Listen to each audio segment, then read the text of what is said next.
سعودی عرب کی کیپٹل ریاض میں عرب لیگ اور آرگنائزیشن آف اسلامی کوآپریشن کی دو الگ الگ سمٹ بلائی گئی۔ عرب لیگ کی سمٹ کو بعد میں OIC کی سمٹ میں جوڑ دیا گیا اور ریاض میں ان ملکوں کی ایک ہی سمٹ ہوئی۔ اس کی وجہ کیا ہوئی؟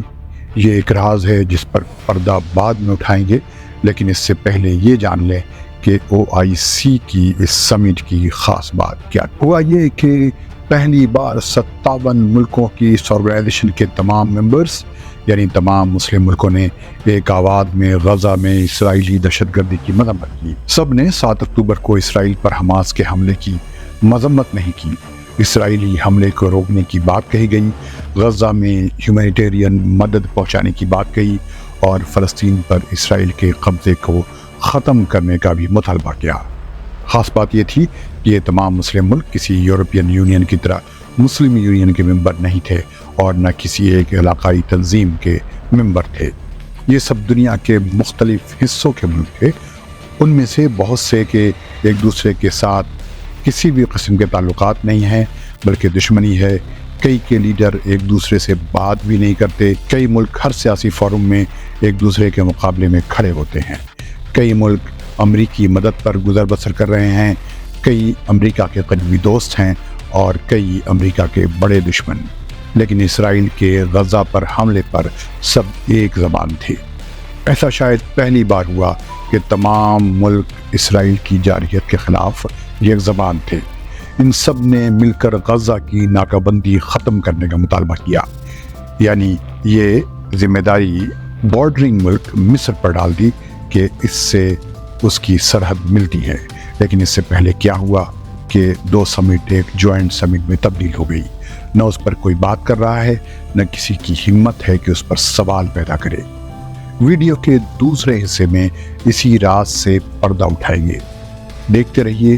ہاں، اگر اب تک آپ نے یہ چینل سبسکرائب نہیں کیا ہے تو اسے ضرور سبسکرائب کر لیں اور بیل آئیکن کو کلک کرنا نہ بھولیں تاکہ آپ کو ہر نئے ویڈیو کا نوٹیفیکیشن ملتا رہے۔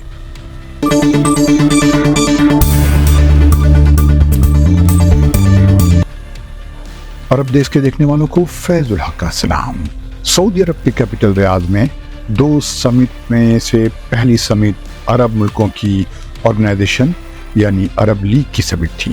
اس کے لیے ان ملکوں کے فارن منسٹرز جمع ہوئے اور بہت سے کلاؤز پر بات ہوئی، جن میں کچھ ایسے تھے کہ ان پر کئی ملک رضامند نہیں تھے۔ ایک پین عرب ویب سائٹ العربی الجدید نے اس راز سے پردہ اٹھایا ہے اور کہا ہے کہ اسی وجہ سے عرب لیگ اور OIC کی سمٹ کو الگ الگ کرنے کے بجائے ایک سمٹ میں تبدیل کر دیا گیا، کیونکہ عرب لیگ کے سبھی ملک OIC کے ممبر ہیں۔ یہ ایمرجنسی سمٹ اس وقت ہوئی جب غزہ پر اسرائیلی حملوں کے 1 مہینے گزر چکے ہیں اور ان میں 11,000 لوگوں کی جان جا چکی ہے۔ العربی الجدید نے بتایا کہ عرب لیگ کی سمٹ میں کچھ انفلوئنشل عرب ملک اس سمٹ کی پریپریٹری میٹنگ میں اسرائیل کے غزہ پر حملوں سے متعلق جوائنٹ اسٹیٹمنٹ کے کچھ حصوں پر رضامند نہیں تھے۔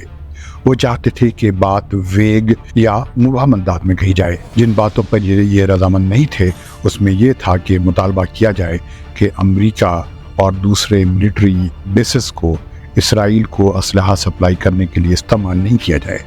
عرب ممالک اسرائیل کے ساتھ اپنے اکنامک اور ڈپلومیٹک تعلقات فریز کرنے اور تیل کی سپلائی روکنے کو اسرائیل کو دھمکی کے طور پر استعمال کریں۔ ساتھ ہی عربوں کی اکنامک کیپیبلٹی کو غزہ میں جاری اسرائیل کے حملے روکنے کے لیے پریشر کے طور پر استعمال کریں۔ لیبیا نے پروپوز کیا تھا کہ جوائنٹ اسٹیٹمنٹ میں اسرائیلی قبضے کے خلاف فلسطینیوں کے ریزسٹ کرنے کے حق کو سپورٹ کیا جائے۔